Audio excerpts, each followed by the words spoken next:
ఉపాధ్యాయుడు విరమణ చేస్తున్నాడు అంటే రేపటి నుంచి నా బిడ్డకు చదివేవారు చెప్తారు అని ఒక ఆందోళన షురు అవుతుంది. ఎవరైనా రిటైర్మెంట్ అయితే సంతోషిస్తారు, కానీ ఉపాధ్యాయుడు రిటైర్మెంట్ అయితే బాధపడతారు. కారణం ఏంటంటే ఈ సమాజాన్ని నిర్మించదగినటువంటి ఒక కన్స్ట్రక్టివ్ బిల్డర్ ఉపాధ్యాయుడు. అలాంటి బిల్డర్ లేకపోతే ఆ భవనము సరి అయినటువంటి క్వాలిటీ నిర్మాణం జరగదనే ఒక అభిప్రాయం ఈనాడు పేరెంట్స్ లోపల ఉంది. అందువల్లనే ఉపాధ్యాయుడు పదవి విరమణ చేస్తే కొంత బాధ అనిపిస్తుంది. ఈరోజు మనం ప్రతి ఒక్కరికి పదవి విరమణ ఉంది. అందరము పదవిని వదిలిపెట్టి పోవాల్సిన సమయం ఉంటుంది. కానీ ఆ వచ్చి పోయేటటువంటి మధ్యకాలంలో మనం ఏం చేశామనేది చాలా ముఖ్యమైనటువంటి అంశం. మన పేరు మీద ఏం వదిలిపెట్టిపోతున్నాం? స్కూల్లో జాయిన్ అయినప్పటి నుంచి, పంతులుగా జాయిన్ అయినప్పటి నుంచి హెడ్ మాస్టర్గా రిటైర్ అయిపోయే ఈ మధ్యకాలంలో ఎన్ని ముడి సరుకులను మనం క్వాలిటీ సరుకుగా మార్చగలిగాం. చాలా మంది ఈరోజు మనం చూస్తూ ఉన్నాం మిత్రులారా, వేదిక మీద అనేక మంది విజ్ఞానవంతులు ఉన్నారు. ఒక పాఠశాల, ప్రభుత్వ పాఠశాల ఇక్కడ నడుస్తుంటది, దాని ఎదురుగానే ప్రైవేట్ పాఠశాల కొనసాగుతూ ఉంటుంది. ఆ ప్రైవేట్ పాఠశాలలో డ్రెస్సు సరిగ్గా ఇంటి ముంగటికెళ్ళి తీసుకొచ్చి బస్సు తీసుకొచ్చి పిల్లగాన్ని దించేటక్కల తల్లిదండ్రులు ఖుషి అయిపోయి అల్లు మమ్మీ డాడీ అనేటక్కల అంతకన్నా ఆనందం లేదని తీసుకొచ్చి పిల్లలను ప్రైవేట్ పాఠశాలలో జాయిన్ చేస్తూ ఉన్నారు. ఈ ప్రైవేట్ పాఠశాలలో జాయిన్ చేయటం వలన ప్రభుత్వ ఉపాధ్యాయులు అనేటటువంటి వాళ్ళు ఆ తరగతి గదిలో ఉపాధ్యాయులు ఉండి కూడా సంఖ్య లేకపోవడంతో ఏ మనస్ఫూర్తిగా చెప్పాల్సినటువంటి పాఠాలు ఉన్నాయో అవి మనస్ఫూర్తిగా చెప్పలేని పరిస్థితి ఏర్పడతా ఉంది. కాబట్టి ఈరోజు ఆలోచన చేయవలసినటువంటి అవసరం ఉంది ప్రభుత్వాలకు కూడా. నేను ఖచ్చితంగా ప్రభుత్వాలను రిక్వెస్ట్ చేస్తూ ఉన్నాను. ఎందుకు అనంటే అన్ని ఉద్యోగాల కంటే కూడా ప్రభుత్వ ఉపాధ్యాయుడికి ఎక్కువ విలువనియాలి, దాన్ని ఎక్కువ గౌరవించాలి, అన్నిటికన్నా దాన్ని ఎక్కువ జీతభత్యాలు పెట్టాలి. ఎందుకు అనంటే ఈ సమాజాన్ని నిర్మాణం చేయగలిగేటోడు, ఈ సమాజాన్ని నిలబెట్టగలిగేటోడు, భావి భారతాన్ని ఆపగలిగేటోడు ఒక ఉపాధ్యాయుడు మాత్రమే. అలాంటి ఉపాధ్యాయునికి అడగకుండానే సౌకర్యాలు కల్పించి అతన్ని నిలబెట్టలేకపోతే, మొన్న ఈ మధ్య నేను ఒక పాఠశాల వెళ్ళి అంత ఇట్లనే మాట్లాడిన తర్వాత పాఠశాలలో ఉన్నటువంటి విద్యార్థులను అడిగారు, మీరు ఎంతమంది ఇలా టీచర్లు అవుతారు అంటే 10 మంది లేపారు. దాదాపు 2000 మంది ఉన్నారు.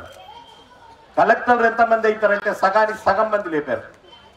అంటే ఉపాధ్యాయుడు కావడానికి ఎవరు ఏ విద్యార్థులు ఈరోజు సిద్ధంగా లేరు. అదే కలెక్టర్ కావడానికో లేకపోతే గచ్చిబౌలిలో ఐటీలో పనిచేయడానికి సిద్ధంగా ఉన్నారు, కానీ ఉపాధ్యాయుడు వృత్తికి సిద్ధంగా లేరు.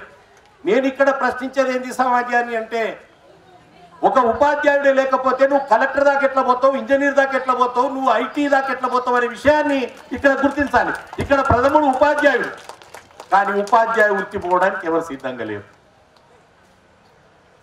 అందుకే ఈరోజు సమాజం కానీ పేరెంట్స్ కానీ ప్రభుత్వాలు కానీ ఈ సమాజాన్ని నిలబెట్టుకోవాలి అని అంటే, ఒక సమావేశంలో దాదాపు కొన్ని వేల మంది ఉన్నారు. ఆ సమావేశంలో హైలీ ఇంటలెక్చువల్స్ అన్న 2 ప్రశ్నలు వచ్చాయి. ఆ వేదిక మీద మన రాష్ట్రపతి, మాజీ రాష్ట్రపతి అబ్దుల్ కలాం గారు కూడా ఉన్నారు. ఆ కింది నుంచి ప్రశ్నలు వచ్చాయి ఇంటలెక్చువల్ నుంచి. అందులో ఒక ప్రశ్న, మతరహితమైనటువంటి సమాజాన్ని నిర్మాణం చేయాలి, అది ఈ ప్రభుత్వాలు ఏ ప్రభుత్వాలు చేస్తాయో దయచేసి మీరు చెప్పాలి, దాని మీద మీ అభిప్రాయం చెప్పని అడిగాడు. అడిగితే అక్కడ దాదాపు 25 నిమిషాల సమయం ఇచ్చారు అక్కడ ఉన్నటువంటి ఇంటలెక్చువల్స్ ఆన్సర్ ఇవ్వడం కోసం. దాదాపు కొన్ని వేల ఆన్సర్లు వచ్చినాయి, కానీ ఏ ఆన్సర్ కూడా సూట్ కాలేదు. అబ్దుల్ కలాం గారు చెప్పినటువంటిది ఒక్కడే, మతరహితమైనటువంటి సమాజాన్ని, మాతృదేశ సమాజాన్ని, ఈ దేశాన్ని తల్లిగా చూసగలిగే సమాజాన్ని నిర్మాణం చేయాలంటే అది ఒక్క ఉపాధ్యాయుడికే సాధ్యం, అది తరగతి గదిలోనే సాధ్యం. ఇంత చక్కటి నిర్మాణం తరగతి గదిలో నిర్మాణం జరుగుతూ ఉంటే తరగతి గదిని వదిలిపెట్టి బయట ఉపాధ్యాయ వృత్తికి ఎవరు లేకపోవడం అనేది బాధాకరమైన అంశం. అందుకే ఈరోజు నేను సమాజంతో పాటు ఇక్కడ ఉన్నటువంటి ఉపాధ్యాయులకు కూడా విజ్ఞప్తి చేస్తా ఉన్నా. మీరు చూడండి, మీకు తెలియదు కాదు, మీకు తెలియని విషయం నేను చెప్పడం లేదు. మీరందరూ కష్టపడి గవర్నమెంట్ పాఠశాలలో బాగా కష్టపడి వాడిని రుద్ది 7వ తరగతి బ్రహ్మాండమైనటువంటి స్టేట్ ఫస్ట్ ర్యాంకో, సెకండ్ ర్యాంకో, థర్డ్ ర్యాంకో తీసుకురాగానే సరిగ్గా వాడి ఇంటి ముంగట లైన్ ఉంటుంది తెల్లారటక్కల. ఆ తండ్రి పొలంకి వెళ్ళి వస్తూ ఏంద్రా మా ఇంటి ముంగట కారు లాగిన ఇల్లంతా ఎవరు అని అడిగిండంట. ఏమో మాకు తెలియదన్నా, 2-3 వచ్చిండ్రు, మిఠాయి డబ్బాలు తీసుకొని వచ్చారు. ఎవరైనా వచ్చిన వాళ్ళు అంటే ఒక ఆయన శ్రీ చైతన్య ఆయన, ఇంకొక ఆయన ఈ చైతన్య ఆయన, ఇంకొక ఆయన ఈ చైతన్య ఆయన. ఎందుకు వచ్చిండ్రు? వీడు 7వ తరగతిలో ఫస్ట్ క్లాస్ మార్కులు వచ్చినాయి కాబట్టి మా పాఠశాలలు వేసుకుంటే వీని పేరు ఫోటోలు వేసుకోవచ్చు, వీని నంబర్ రాసుకోవచ్చు, మా వ్యాపారం పెంచుకోవచ్చు అన్న ఉద్దేశంతో ఆ పిల్లగాన్ని మా దగ్గర జాయిన్ చేయమని అడగడానికి వచ్చారండి. 7వ తరగతిలో వాడు కష్టపడి చదివింది ప్రభుత్వ పాఠశాలలో, కానీ వాడిని ఎత్తుకపోయి నంబర్ 1 స్టూడెంట్గా చేయాలనుకున్నారు. నేను ఇక్కడ ఉన్న ఉపాధ్యాయులతో రిక్వెస్ట్ చేసేది ఏంటంటే, గుట్టకెళ్ళి పనికి మాలిన ముడి సరుకును తీసుకొచ్చి విగ్రహంగా రూపొందించండి, అంతేగాని నున్నగా తయారైన రాయిని తీసుకొచ్చి కాలి ఉలితో ఇట్టిట్ల చెక్కి నేను తయారు చేసిన అంటే కాదు. ఈనాడు ప్రైవేట్ పాఠశాలల్లో చాలామంది మంచి మార్కులు వచ్చిన విద్యార్థులను వెతుకుతున్నారు, కానీ ముడి సరుకును తీసుకుపోయి ఎవరు తయారు చేయటం లేదు. ఏ స్కూల్ పాఠశాలలో పిల్లల్ని జాయిన్ చేసినా ఇక్కడ ఉన్న తల్లిదండ్రులకు కూడా భవిష్య అనుభవమే ఉంటుంది. మనం చెప్పేవన్నిటి కూడా నేను ఒక చైర్మన్గా ఉండి నేను ఒక మాట చెప్తున్నా, ఇక్కడ అందరినీ ప్రభుత్వ పాఠశాలలో జాయిన్ చేయమని చెప్తాం, మా దగ్గరకు వచ్చినాక మా పిల్లల్ని ప్రైవేట్ పాఠశాలలో జాయిన్ చేస్తాం. ఇది సహజంగా మొత్తం అంతటా జరుగుతున్నటువంటి విషయం. అందుకే ఈనాడు తెలంగాణ ప్రభుత్వం తీసుకున్నటువంటి చర్యలను ఒకసారి మనం గమనిస్తే, ప్రభుత్వ పాఠశాల నుంచి గురుకుల పాఠశాల పోయే విద్యార్థికి ఎలాంటి నిబంధన లేకుండా పాఠశాలలో జాయిన్ చేసుకోవడం జరుగుతుంది. అక్కడ ఇంగ్లీష్ మీడియం, అక్కడ బట్టలు, ఆల్మోస్ట్ ఆల్ ఒక రెసిడెన్షియల్ పాఠశాలలో ప్రైవేటు దానికన్నా భిన్నంగా ప్రభుత్వ పాఠశాల అభివృద్ధి చెందాలని తెలంగాణ ప్రభుత్వం ఆలోచనను ఈరోజు ప్రజలు ఆస్వాదిస్తున్నారు, ఆహ్వానిస్తూ ఉన్నారు. అందుకే ఇక్కడున్న మిత్రులకు చెప్తా ఉన్నాను, మనం పిల్లల్ని ఇంగ్లీష్ మీడియం తీసుకుపోయి ఏదైనా ప్రైవేట్ స్కూల్ తీసుకుపోయి జాయిన్ చేయడానికి వెళ్తే, ఇక నాలాంటి వాడు ఎవడన్నా ఇంగ్లీష్ ముక్కరా అనోడు పిల్లగాన్ని తీసుకొని మనమండి తీసుకొని పోయిండి అనుకోండి, ఆడ తాతకు అవ్వకు విలువ లేదు, డాడీని మమ్మీని రమ్మంటారు. సరే తీరా మమ్మీని డాడీని కొడుకుని కోడళ్ళు తీసుకొని పోతే వాళ్ళు మాట్లాడే ఇంగ్లీష్ ప్రొనౌన్సియేషన్ అర్థమైతే ఒట్టు మనకు ఒక్క ముక్క మనకు అర్థం కాదు. వాళ్ళు అన్ని ఇంగ్లీష్లో అడుగుతారు. ఈమె అయిన దానికి నవ్వినట్టు, నవ్విన దానికి ఏడిసినట్టు ముఖం పెట్టి కింద మీద చేస్తే మీకు ఇంగ్లీష్ రాదు, మీ పిల్లగారిని ఈడెందుకు జాయిన్ చేస్తున్నారు అని అడుగుతారు. ఇంగ్లీష్ మార్క్స్ చక్కగా వస్తే నీ దానికి ఎందుకు వేస్తాం? ఇది ఈనాడు బాగా జరుగుతున్నట్టు. అందుకే నేను తల్లిదండ్రులకు విజ్ఞప్తి చేస్తా ఉన్నా, ఎందుకు ప్రైవేట్ పాఠశాలకు వచ్చి అవమానం పాలవుతారు? ప్రభుత్వ పాఠశాలకు రండి, మీకు పూలదండ వేసి ఆహ్వానం పలికి చదువు చెప్పడానికి బిఏడి ఎంఈడి టీచర్లు సిద్ధంగా ఉన్నారు. దయచేసి ప్రభుత్వ పాఠశాలను వాడుకోవాల్సిందిగా నేను తల్లిదండ్రులని, సమాజాన్ని విజ్ఞప్తి చేస్తా ఉన్నాను. అందుకే మిత్రులారా, ఈరోజు నరసింహారావు గారు ఆయన పీరియడ్లో ఎంతమంది బెస్ట్ స్టూడెంట్స్ని సిద్ధం చేశాడు, ఈ దేశానికి తయారు కావాల్సిన వాళ్ళని, ఈ దేశ నిర్మాతలను ఎంతమందిని సిద్ధం చేశాడు. వారి శ్రీమతి గారు తెలుగు పండిత్, తెలుగు భాష మీద వారికి ఉన్నటువంటి మక్కువ, తెలుగు పద్యం ఇంతకుముందు పద్యం చదివినటువంటి పద్యాన్ని మనం చూస్తే ఆ వెంకటేశ్వర స్వామి దగ్గర శ్లోకాలు చదివినట్టుగా ఉంది. ఎంత చక్కటి భాష, ఆ తీయదనం, ఆ తేనె పలుకులు ఇంకొక భాషలో కనబడవు మనకు. అందువలన ఈరోజు మన భాషను, మన యాసను మనం గౌరవించుకోవాలి. మన పాఠశాలలను నరసింహారావు లాంటి ఉపాధ్యాయులు రిటైర్ అవుతున్నారంటే కొంత బాధ అయ్యే మాట వాస్తవం. అందుకే వారి సొంతం చెల్లెలు assistant commissioner of the endowments, ఆమె నా సంఘంలో మెంబర్. ఈరోజు ఆమె ఎండోమెంట్ డిపార్ట్మెంట్ కమిషనర్. వారి బ్రదర్, వారి కుటుంబం అంతా కూడా ఎడ్యుకేషన్లోనే ఉన్నారు కాబట్టి, అదే వృత్తిలో కొనసాగుతున్నారు కాబట్టి, మా రామలన్న గారికి, పిఆర్టీయు సంఘానికి, నేను పిఆర్టీయు సంఘానికి నాకు మొదటి నుంచి ఉన్నటువంటి దాదాపు 30-40 సంవత్సరాల అనుబంధం ఆ సంఘంతో నాకు ఉంది. మళ్ళొక్కసారి ఈ కార్యక్రమానికి నన్ను ఆహ్వానించినందుకు, నాకు ఇంకొక వేరే కార్యక్రమాలు ఉన్నాయి కాబట్టి నేను వెళ్ళవలసినటువంటి అవసరం ఉంది. మా ఎమ్మెల్యే గారు వచ్చిన తర్వాత నేను వెళ్ళటం కొంత బాధాకరమైనటువంటి అంశం, కానీ నాకు అవతల వేరే కార్యక్రమం ఉండటం వల్ల వారు నన్ను క్షమించి నాకు అనుమతించవలసిందిగా, ఇక్కడ ఉన్న పెద్దలందరినీ కూడా నన్ను ముందుగా వెళ్తున్నందుకు సభా మర్యాద కాదు అయినప్పటికీ కూడా నన్ను క్షమించవలసిందిగా మిమ్మల్ని కోరుతూ ముగిస్తా ఉన్నాను. Thank you very much. సుదీర్ఘకాలం పాటు ఒక ఆదర్శవంతమైన ఉపాధ్యాయునిగా, ఉత్తమ ఉపాధ్యాయునిగా వేలాది మంది విద్యార్థులను ఈనాడు క్రమశిక్షణ కలిగిన భావి భారత పౌరులుగా తీర్చిదిద్దినటువంటి పెద్దలు శ్రీ శ్రీరాంశెట్టి నరసింహారావు గారు ఉద్యోగ విరమణ చెందుతున్న సందర్భంగా ఏర్పాటు చేసిన సన్మాన సమావేశ అధ్యక్షులు స్థానిక పాఠశాల ప్రధాన ఉపాధ్యాయులు మునీరా బేగం గారు, అటు ఉపాధ్యాయునే కాదు పిఆర్టీ కమిట్మెంట్ అయిన కార్యకర్తగా అటు విద్యార్థి లోకానికి ఉపాధ్యాయ లోకానికి అమితమైన సేవలు అందించినటువంటి నరసింహారావు గారిని ఘనంగా సన్మానించాలని కార్యక్రమాన్ని ఏర్పాటు చేసి మమ్మల్ని ఆహ్వానించినటువంటి మండల శాఖ అధ్యక్షులు మా సోదరుడు రాములు గారు, తెలంగాణ ఉద్యమంలో ఉపాధ్యాయ ఉద్యోగులనంతా ఏకం చేసి ఉద్యోగుల యొక్క నాయకునిగా సకల జనుల సమ్మెకు నాయకత్వం వహించి యావత్ తెలంగాణను స్తంభింపజేసి తెలంగాణ రాష్ట్ర ఆవిర్భావం యొక్క ఆవశ్యకతను జాతీయ స్థాయిలో తెలియజేసే విధంగా ఒక ఉద్యోగ నాయకునిగా తెలంగాణ ఉద్యమంలో నాయకత్వం వహించినటువంటి పెద్దలు, నా ప్రాంతంలో విద్యా బుద్ధులు నేర్పినటువంటి నరసింహారావు గారిని సాదరంగా సన్మానించాలని ఈ కార్యక్రమానికి ముఖ్య అతిథిగా విచ్చేసిన పెద్దలు గౌరవనీయులు మా శాసన మండలి చైర్మన్ శ్రీ స్వామి గౌడ్ గారికి, అదేవిధంగా నరసింహారావు గారిపై అభిమానంతో ఈ కార్యక్రమానికి చేసినటువంటి వారి సోదరుడు వ్యాయామ ఉపాధ్యాయ సంఘ రాష్ట్ర సంఘ నాయకునిగా వ్యాయామ ఉపాధ్యాయుల సమస్యల సాధనలో నిరంతరం కృషి చేస్తున్నటువంటి డాక్టర్ సోమేశ్వరరావు గారు, మరియు వారి చేదోడు వాదోడుగా ఉంటే వ్యాయామ విద్యను ఈరోజు ఆవశ్యకతను తెలియజేసే విధంగా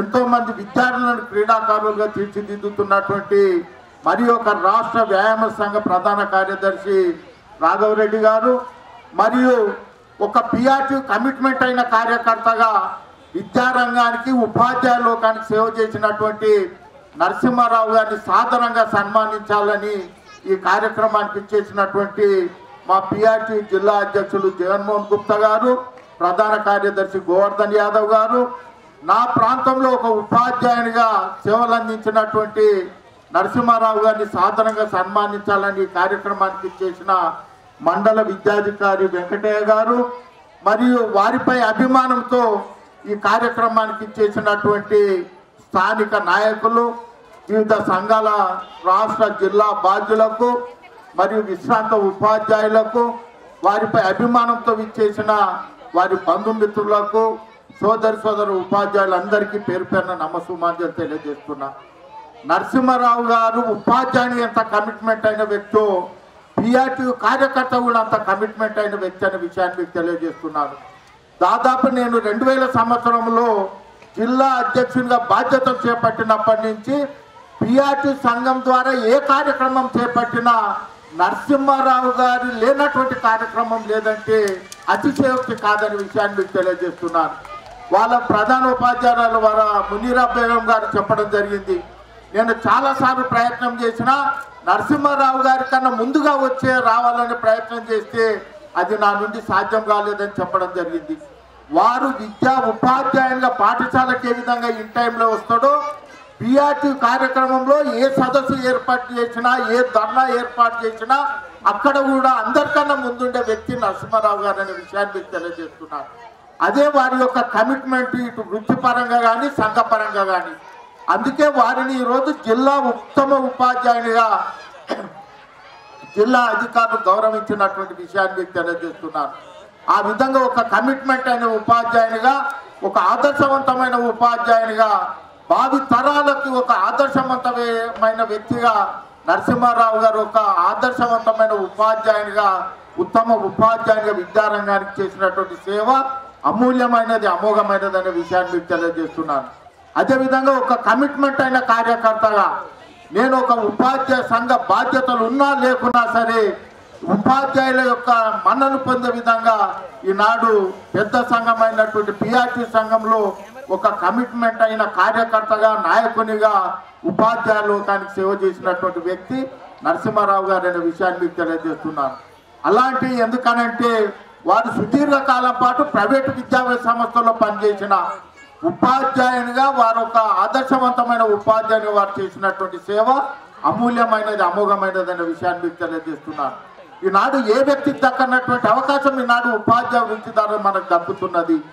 ఈనాడు సమాజాన్ని సన్మార్గంలో పెట్టే అవకాశం కానీ, నిరంతరం సమాజం మీద ప్రభావం చూపే అవకాశం కానీ సమాజంలో అన్ని వర్గాలలో ప్రతిబింబించే అవకాశం కానీ ఈనాడు ఉపాధ్యాయ వృత్తి ద్వారా మనకు దక్కినందుకు మనం సంతోషపడాల్సిన అవసరం ఉంది. అలాంటి కమిట్మెంట్ అయినా బాధ్యతాయుతమైనటువంటి ఉపాధ్యాయ వృత్తిని ఎన్నుకొని నరసింహారావు గారు ఆ ఉపాధ్యాయ వృత్తికి వన్నదేసే విధంగా వారు చేసినటువంటి కృషి అమూల్యమైనది, అమోఘమైనది అనే విషయాన్ని మీకు తెలియజేస్తున్నాను. అందుకే ఈనాడు సమాజంలో ఉపాధ్యాయుని యొక్క బాధ్యత అంత గురుతరమైనది. ఆ విధంగా ఈనాడు నూతనంగా వచ్చే ఉపాధ్యాయులను కూడా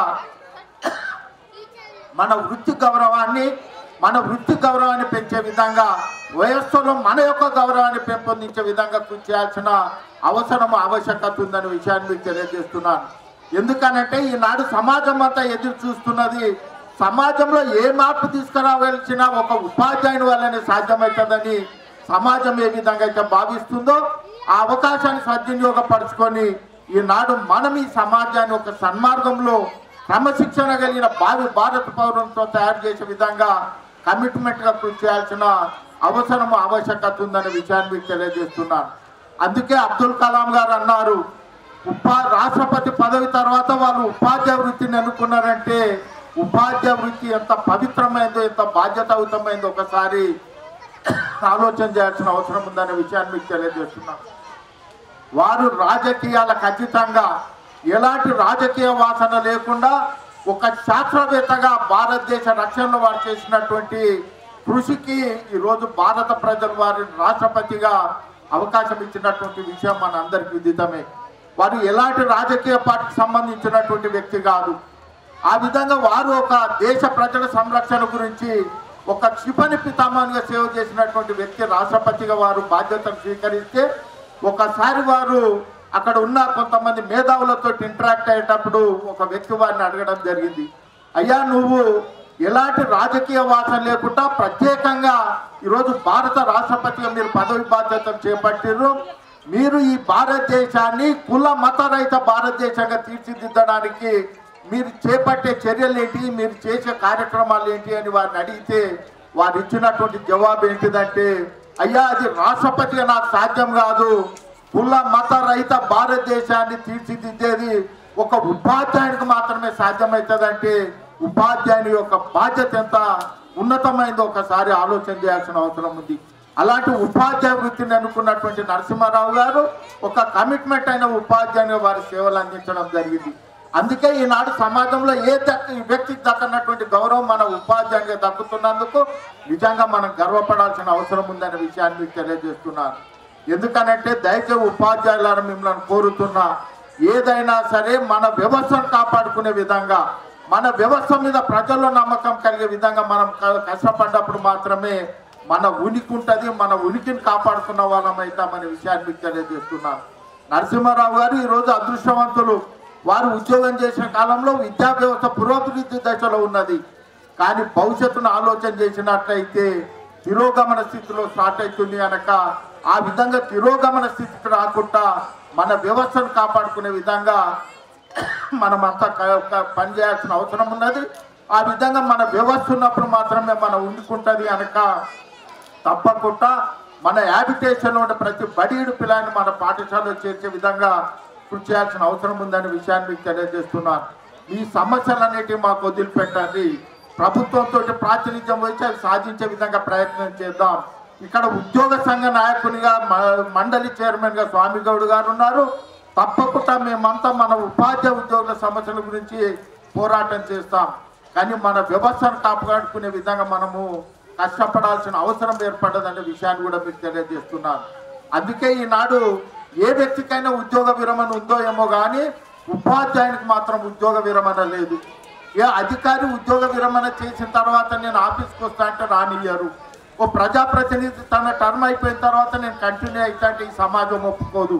కానీ ఒక ఉపాధ్యాయుడు ఉద్యోగ విరమణ చేసిన తర్వాత కూడా విద్యాబోధన చేస్తా అంటే వద్దన్నారు కనుక అసలు ఉపాధ్యాయ వృత్తికి ఉద్యోగ విరమణ లేదు. నరసింహారావు గారికి ఎందుకనంటే ఒక నియమావళి ప్రకారం ఈ మాసాంతం వరకు ఈ పాఠశాలలో ఈ టైంలో పనిచేయాలనే నియమ నిబంధనలు ఉండే. రేపటి నుంచి వారికి ఏ నియమ నిబంధన లేదు. ఈ సమాజంలో ఉన్న రుగ్మతను తొలగించే విధంగా, ఈ సమాజంలో ఉన్న నిరక్షరాస్యం తొలగించే విధంగా వారు కృషి చేయాల్సిన అవసరం ఉందనే విషయాన్ని మీకు తెలియజేస్తున్నారు. వారి కుటుంబమే ఈనాడు విద్యాపరంగా సేవ చేస్తున్నటువంటి కుటుంబం. వారి సత్యమని కూడా ఉపాధ్యాయురాలుగా, వారి సోదరులు కూడా ఇక్కడ వ్యాయామ ఉపాధ్యాయునిగా అమూల్యమైన సేవలు అందించారు. వారి కుటుంబం ఒక విద్యా నిలయాలుగా ఎంతోమంది ఈనాడు సమాజంలో వివిధ హోదాల్లో సేవ చేస్తున్నారు కనుక తప్పకుండా వారిని కూడా భవిష్యత్తులో ఈ సమాజానికి సేవ చేసే విధంగా ఆ భగవంతుడు ఆయురారోగ్యేశ్వర్యాలు కల్పించాలని ఆ భగవంతుని వేడుకుంటూ వారికి ముందు భావి జీవితంలో కూడా సుఖ సంతోషాలతో కలిపే విధంగా ఆ భగవంతుని ఆశీస్సులు ఉండాలని కోరుకుంటూ ఇంతకాలం పాటు ఉపాధ్యాయునిగా సేవలు అందించినటువంటి నరసింహారావు గారికి ఘన సన్మాన కార్యక్రమాన్ని ఏర్పాటు చేసినటువంటి నిర్వాహక బృందానికి, వారిపై అభిమానంతో ఇక్కడికి ఇచ్చేసిన పెద్దలందరికీ పేరు పేరున నమస్సుమాంజలి తెలియజేస్తూ సెలవు తీసుకుంటున్నా. Thank you. సభాధ్యక్షులు రామన్ సార్ గారికి, పెద్దలు ఎన్నో రోజుల సంది పిల్లలెమ్మడి ఆటల చదువుతో ఇంటికి వెళ్ళి వచ్చిన తర్వాత పొద్దుగాల 8 గంటల నుంచి 5 గంటల దాకా పిల్లలతో నుండి ఎంతో సంతోషించి ఈరోజు నరసింహారావు గారు పదవి వివరాలంటే నిజంగా కూడా ప్రధాన మా సామాన్య బాగా చెప్పినాడు. బాగా ఉంటుంది, సంతోషం రెండు ఉంటాయి.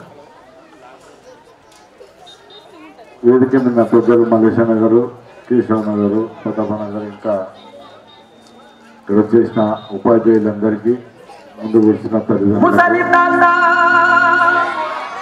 పిల్లలతో మీరు అయిపోయినాక పెడదు పిల్లలు చేస్తున్నారు. ఇప్పుడు మళ్ళా ఎంతో సంతోషంతో ఈరోజు అందరూ కూడా సన్మానం చేయడం చాలా సంతోషం. 10 వెంటే ఎన్ని రోజులైనా అయ్యేది అది చేసుకునవలసిందే, తప్పది. కానీ నేను నరసింహారావు కోరేది ఒకటి, ఈ 2 నెలలు పిల్లలకు పరీక్షలు ఉంటాయి, ఎగ్జామ్స్ ఉంటాయి, ఇవన్నీ కూడా దృష్టిలో పెట్టుకొని 2 నెలలు కష్టపడితే మీకు కూడా ఇంకా మంచి పేరు వస్తారని అనుకుంటాను.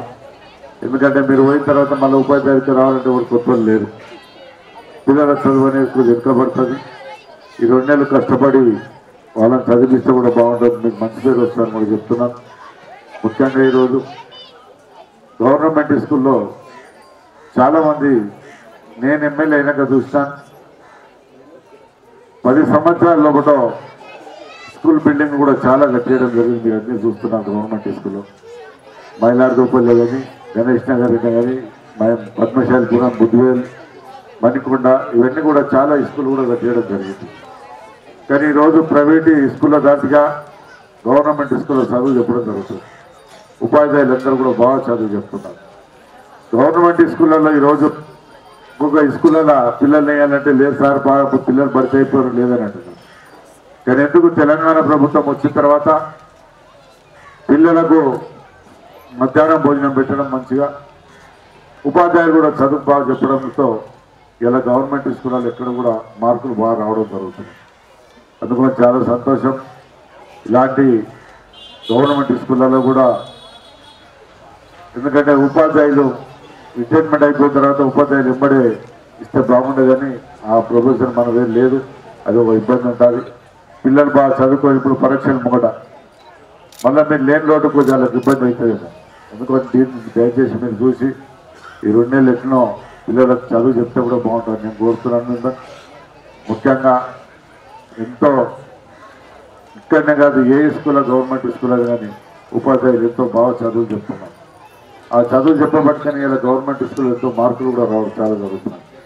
పిల్లల తల్లిదండ్రులు చాలామంది అనుకుంటారు, బీద వాళ్ళు ఎంతోమంది ఇంకా ఇక్కడ ఎంతో అంత మా దగ్గర చూస్తారు మీరు, గణేష్ నగర్ అక్కడ స్లమ్ ఏరియా, చాలామంది బీద వాళ్ళు చదివించుకుంటారు పనిచేసేవాళ్ళు.